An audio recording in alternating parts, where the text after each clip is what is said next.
Truth be told, I was opposed to living with your father. I've been enduring it for a long time. Why bring this up now? The funeral just ended. I married you thinking I could lead a luxurious life in LA because your parents were wealthy. But without it and even living together with your dad, in the end, I had to help with caregiving.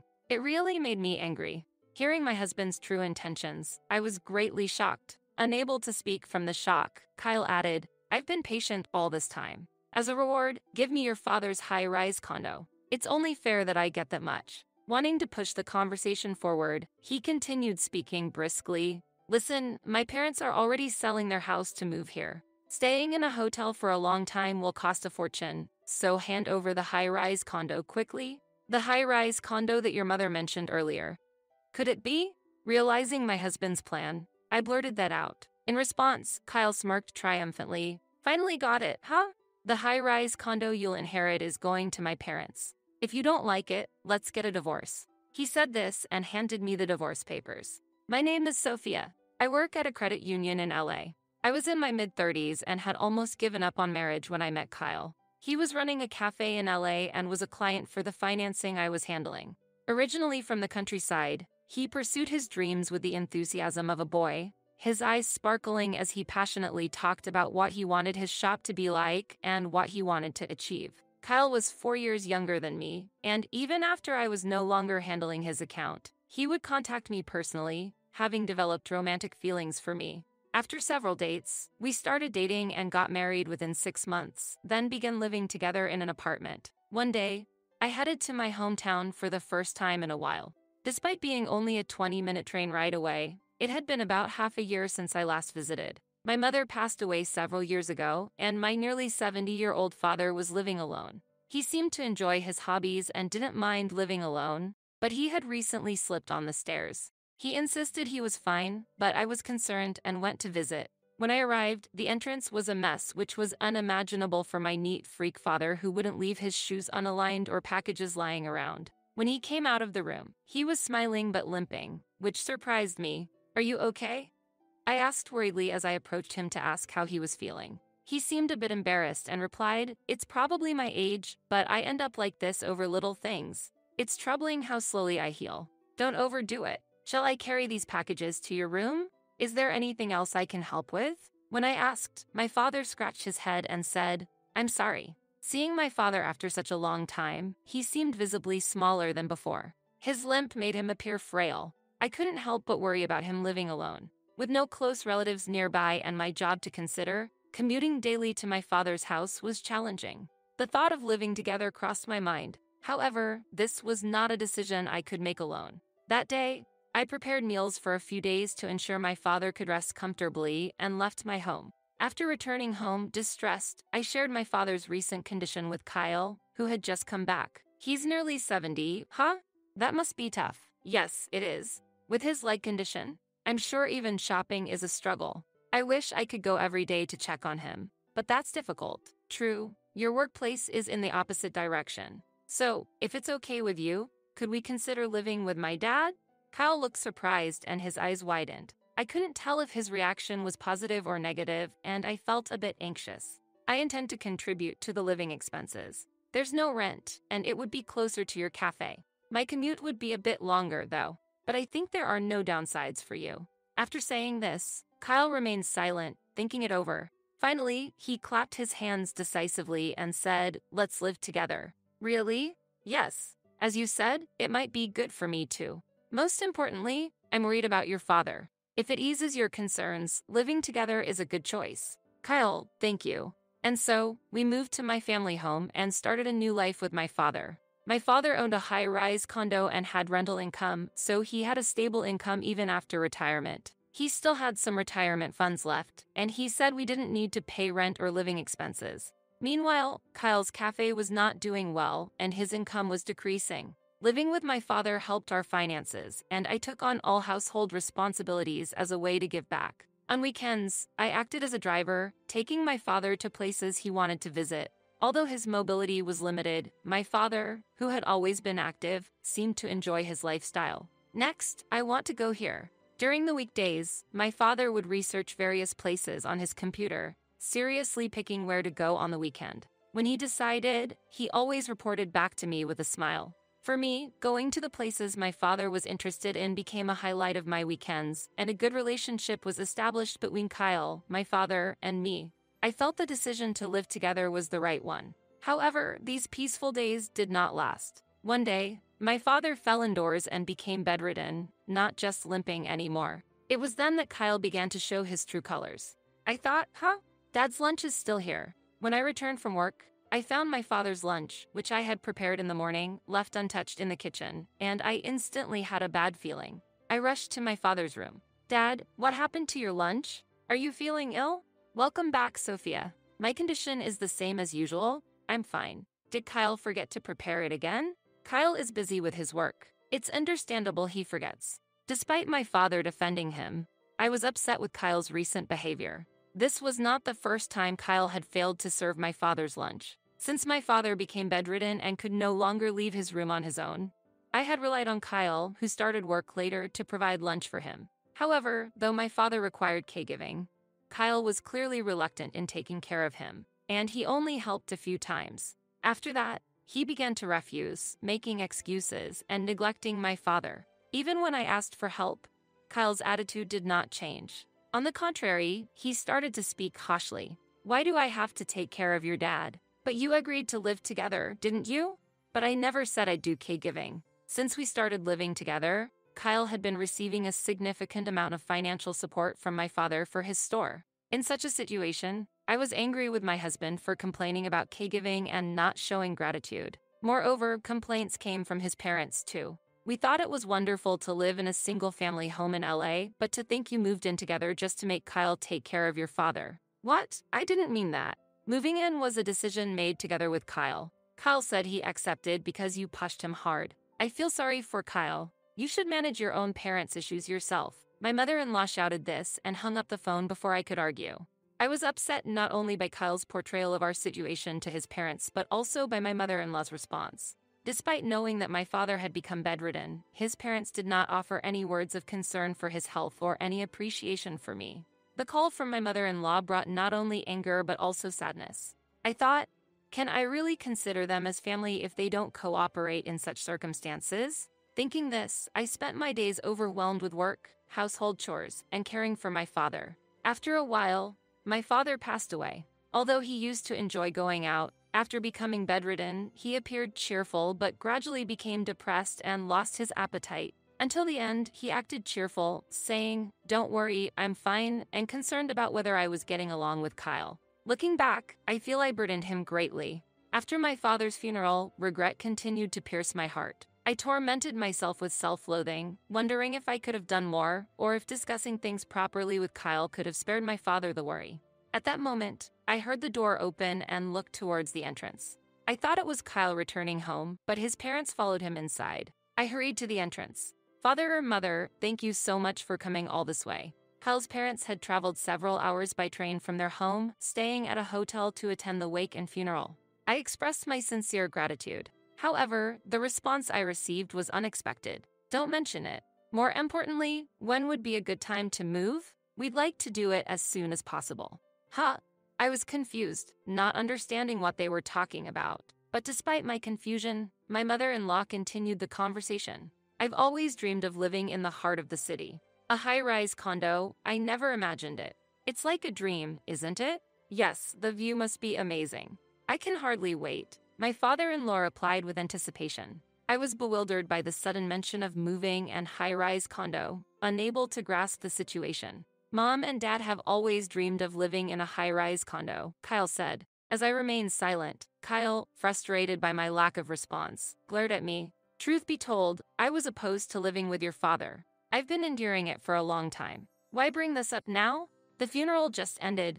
I married you thinking I could lead a luxurious life in LA because your parents were wealthy. But without it and even living together with your dad, in the end, I had to help with caregiving. It really made me angry." Hearing my husband's true intentions, I was greatly shocked. Unable to speak from the shock, Kyle added, "I've been patient all this time. As a reward, give me your father's high-rise condo. It's only fair that I get that much." "Reward? But you've received considerable support from my father too, right? That doesn't matter anymore. It was really helpful while it lasted. What? My anger rose as I felt my father was belittled, but Kyle seemed indifferent. Wanting to push the conversation forward, he continued speaking briskly. Listen, my parents are already selling their house to move here. Staying in a hotel for a long time will cost a fortune, so hand over the high-rise condo quickly.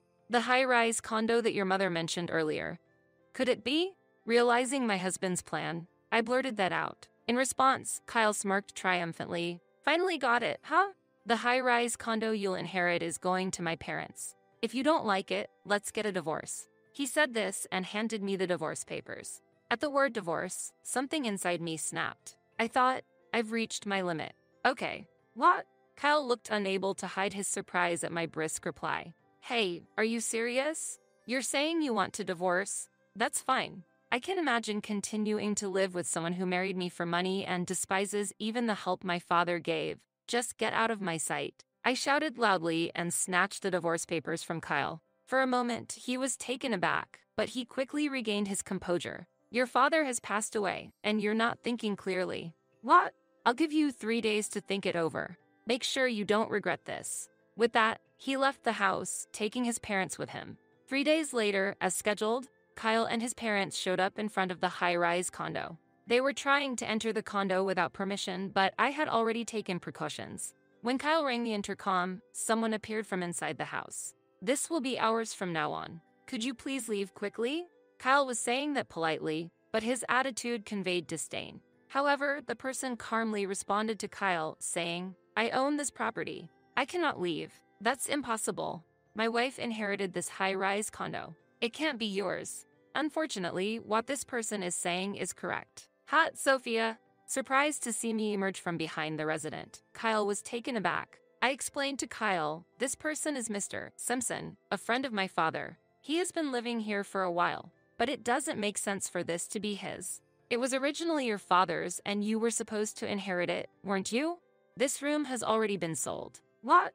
Mr. Simpson had been living in the high-rise condo owned by my father for some time and had frequently visited our family home even after my father fell ill. After my father's death and learning Kyle's true intentions, I decided not to let things go his way and sold the high-rise condo to Mr. Simpson. When Kyle learned that, he flew into a rage, confronted me, and hurled insults. What are you deciding on your own? What about the place meant for my parents to live? Well, do you even realize what you've done? Do you think it's okay to make such a big decision without your husband's consent? We're not married anymore, are we? What? Surprised by my response, I calmly answered. You said if I didn't want to hand over the high-rise condo, we should get a divorce. That's invalid. You tricked us, so I won't divorce you until you've paid for your mistakes. If you say you'll buy back the high-rise condo for my parents, I might consider not getting a divorce. I was just dumbfounded by Kyle's claim. I regretted ever marrying such a self-centered person. Unfortunately, the divorce papers have already been submitted. You brought the filled-out divorce papers, didn't you? Also, I plan to sue you for compensation. Compensation? Don't joke. I haven't done anything to be sued for. At the word compensation, Kyle seemed to care less about the divorce and made a fuss. I was confident of my victory. Let me explain that in detail as a lawyer.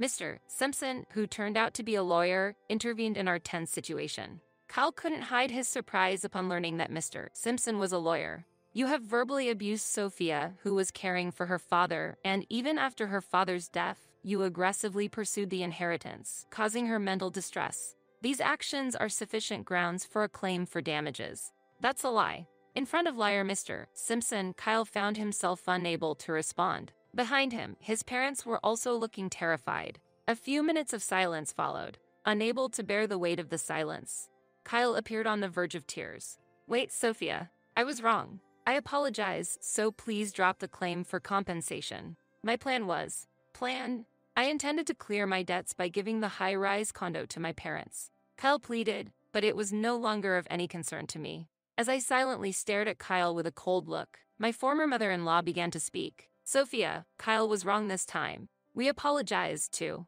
Could you please give us the condo? She seemed to have a strong desire for the high-rise condo, as she asked me with tears in her eyes. I'm asking you, too. Her husband added desperately, but my anger was not appeased. No matter how much my former husband and his parents apologized, my heart would not be swayed. Isn't it too convenient to apologize and seek forgiveness now? The condo is already Mr. Simpson's, and I will claim compensation. Please never show yourself in front of me again. As I spoke coldly, Mr. Simpson continued as if to support me. If you continue to stay here, we will have to call the police. Are you okay with that? All right, we're leaving. At the mention of the police, Kyle and his parents hurriedly left the condo. Months later, after a fallout with his parents due to differing stories, Kyle, with no sources of funding left and the cafe business continuing to worsen, found himself unable to borrow money from anywhere and eventually had to close down. Having lived a carefree life, Kyle searched for a job, but no place would hire him due to his self-centered nature, and he ended up bouncing between day jobs to scrape by. His parents started renting an apartment in the city with the money from the sold house, but their funds were quickly depleted due to high rent and living costs, and now they both are working part-time to make ends meet. I sold the family home, which was too large for me alone, and bought a new apartment. After the hectic days, I have finally settled down, and lately, I am slowly reclaiming my time. I am looking forward to finding hobbies and enriching my life, just like my father, who had many interests.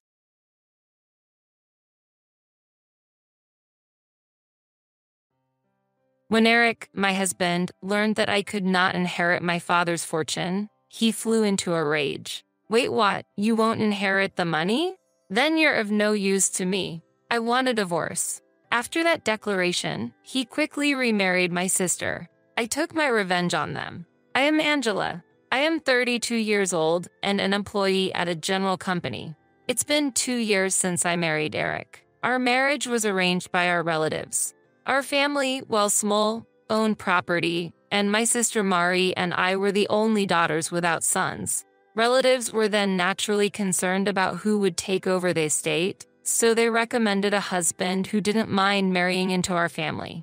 After the marriage, Eric, who wasn't adopted into the family, started living with us at the family home. My mother passed away a few years ago. Since then, my father, my husband, and I have been maintaining the household. My husband was very kind-hearted, friendly to my father, and seemed to be an ideal person. However, the relative who introduced Eric had expressed a concern just before our marriage. It might seem strange to say this after I've introduced Eric to you, but he has a bit of an obsession with money, so be careful, they said. With the wedding imminent, it was troubling to hear this, but since Eric showed no outward signs of greed, I ignored my doubts and went ahead with the marriage. Even after we were married, I kept my relative's words in the back of my mind, but Eric didn't seem particularly obsessed with money. However, he did seem interested in my father's inheritance, casually asking about it, often when my father was having a drink. Since my father answered him frankly, I didn't worry much about it.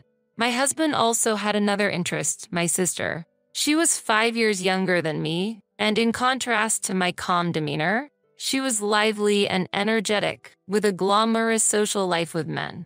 We didn't look alike, so when my husband first met my sister, he was surprised and muttered, "Your sister has a completely different vibe from you, doesn't she?" Seeing my husband looking at my beautiful sister, who had clear, distinct features, stirred complex emotions in me. The relatives had introduced Eric to me because they were concerned that if I, being introverted and unnoticeable, did not marry, there would be no one to carry on the family. At the time, I felt that such worries were unnecessary because I had a beautiful and popular sister, but over time, I came to understand why the relatives were so concerned. My father doted on my sister, and after she graduated from high school, he let her go to college and then to vocational school. She didn't have a clear goal for further education. She just wanted to avoid working. On the other hand, my mother was strict with her. She urged my sister to get a job immediately after college. But my father overruled my mother and allowed my sister to go to vocational school. After graduating from vocational school, my sister got a job through one of my father's acquaintances, but quit after just half a year. Her reason for leaving was surprising. I can't make use of my skills at that company. My mother and I were astonished that my sister was speaking as if she completely understood the nature of the work, despite only being there half a year. But for some reason, my father believed her story, found another company, and helped her get rehired. When my sister got used to her new job, my mother became ill and needed to be hospitalized. While my mother was in the hospital, my sister visited her every day and started taking more days off work. Eventually, she quit her job, claiming she would take care of our mother. However, her nursing was mostly chatting with my mother or playing with her smartphone in the waiting room. I took care of my mother, did the laundry, and replaced things. My sister was of no help. For my mother, having someone to talk to might have been a comfort, but a month after the hospitalization, her condition worsened and she could no longer speak. Less than 2 weeks after her condition worsened, my mother passed away. With the sudden passing, my father and sister were out of it, so I had to make the funeral arrangements. Our relatives helped, and we somehow managed to take care of things. After losing our mother, my sister started working part-time and moved out to live on her own. With only the income from her part-time job, she couldn't make ends meet, so our father paid for her rent, utilities, etc., while she seemed to use the money for leisure. When funds ran short, she would visit our father to receive more pocket money. Because our mother was strict, my father had not given my sister an allowance while our mother was still alive, but now he seemed to give it without hesitation. I took it lightly, thinking that if my father and sister were happy with it, then things were fine. Even after I started living at my parents' house with my husband, my father continued to give my sister an allowance. At that time, I hadn't realized that my sister was also seeking financial support from my husband, and he seemed happy to oblige. Keep this a secret from Angela. She might get jealous if she finds out, my husband told my sister. My sister happily worked part-time and lived off the money she received from our father and my husband. But such a lifestyle couldn't last forever. My father fell ill and had to be hospitalized. I visited the hospital in between work to take care of him, but my sister never showed up. Instead, she started contacting me, demanding money. I need you to give me the money Dad used to give me every month. The rent and utilities are being paid from his account, after all. My sister's angry tone surprised me, and I was surprised when I found this out. I was annoyed at her for only caring about her own finances, instead of being worried about our father's condition. I wanted to end the call, but since she seemed lost, I asked her about the amount our father used to give her. How much are you receiving from Dad each month? Hurry up and find a job, and then live on the money you earn from that. She replied with dissatisfaction. Don't tell me that again and again. I'm getting $1,000 every month. The rent and stuff are separate. I was astounded when she confidently disclosed the amount. If an adult were given such an amount every month, it's unlikely they would have the motivation to take work seriously. Although my father was hospitalized, I believed he would recover soon, so I didn't think giving her money was a big issue. However, my father's condition suddenly worsened, and I had to urgently contact our relatives. The doctors told us the situation was serious, and I was deeply shocked by the news.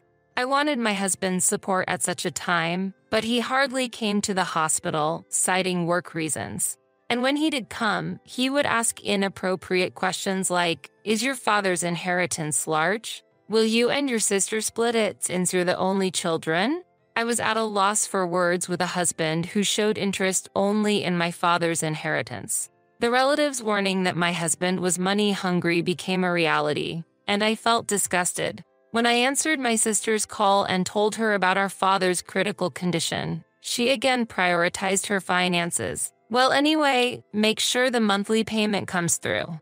"I can't live without that money," she said, and the call ended there. While feeling indignant at my sister's words, I also became concerned about the male voice I faintly heard on the other end of the phone. It was a familiar voice, which made me feel uneasy. A month later, my father passed away, but my sister and husband didn't show up until the end. I had experienced the burden of preparing for a funeral during my mother's passing, and now I felt it again. To make matters worse, my husband and sister didn't offer any help, and my sister didn't even attend the funeral. My husband attended, but left immediately after, saying he had work. The relative who had introduced me to my husband noticed his absence and asked me, "Isn't your husband supposed to be here?" Isn't it odd for the main person in mourning to be absent? All I could do was respond with a wry smile. I guess he's busy with work and had to leave, I said. Hearing my response, the relative sighed, but I also felt a deep desire to sigh. After my father's funeral ended quietly, and I had a moment of relief, my husband asked me with a smirk, "Finally, huh? So how much will you inherit? Even half would be a substantial amount, right?" As the relatives had warned me before the marriage, it seemed that my husband's mind was filled with thoughts of my father's fortune. Disappointed in his inappropriate remarks, I responded casually, "My sister gets $10 million, and I get nothing." Legal consultations hadn't even started, and I had yet to sort out my feelings just after the funeral. Seeing my husband gleefully talk about the inheritance, I couldn't help but laugh out of anger. Taking my words seriously, my husband immediately raised his voice. "What, you can't inherit the fortune? Then you're of no use to me. I want a divorce." I felt the same way and gladly agreed to his proposal. "That's fine. It's clear that you married me for my father's inheritance from the start. I'll gladly divorce you." I shouted this as I thrust the already prepared divorce papers at him. Caught off guard that I had the divorce papers already, my husband was a bit shaken, but quickly signed them. As he left the house, he said, "I'm divorcing you, who got zero from the inheritance, to remarry your sister Mary and get $10 million. Unaffected by his words, I immediately went to the legal office and filed for divorce. In the end, I was able to cut ties with a heartless man who was only obsessed with money. The next day, my ex-husband rushed to submit a marriage registration to marry my sister. A few days later, he called me. Still believing the previous story, he raised his voice. "When will the inheritance division begin? Hurry up and give Mary $10 million. I was quietly waiting for his call. I had no intention of going out of my way to contact him after he left the house. I responded to my ex-husband in a business-like tone. "Let's meet at our house this Sunday. I'll be waiting to discuss things then." My ex-husband, believing he was to receive an inheritance, seemed ecstatic after hanging up. However, the thought of seeing his reaction when he learned the actual facts was a sort of pleasure for me. When the weekend came and my ex-husband and sister arrived at our family home, they were surprised to find that I had invited a lawyer.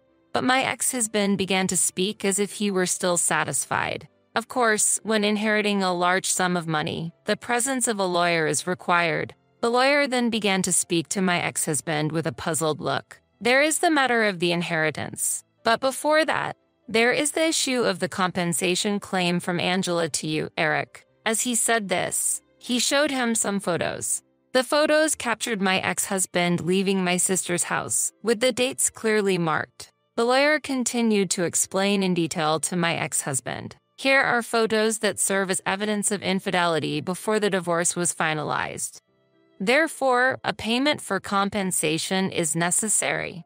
I had overheard my ex-husband and sister discussing the inheritance over my sister's phone and immediately hired a lawyer to investigate my ex-husband's infidelity. While I was busy with my father's funeral, my ex-husband and sister had been meeting frequently at her home, and as a result, we were able to obtain many incriminating photos. The topic of inheritance division changed to a demand for compensation, leaving my ex-husband and sister speechless. But my ex-husband quickly retorted, "Compensation is trivial compared to $10 million inheritance. I will pay it immediately." He said this confidently, and when the lawyer presented the demand for compensation, he signed without hesitating. Witnessing his signature, I declared to my ex-husband, "I hope you find happiness with a sister who has no inheritance.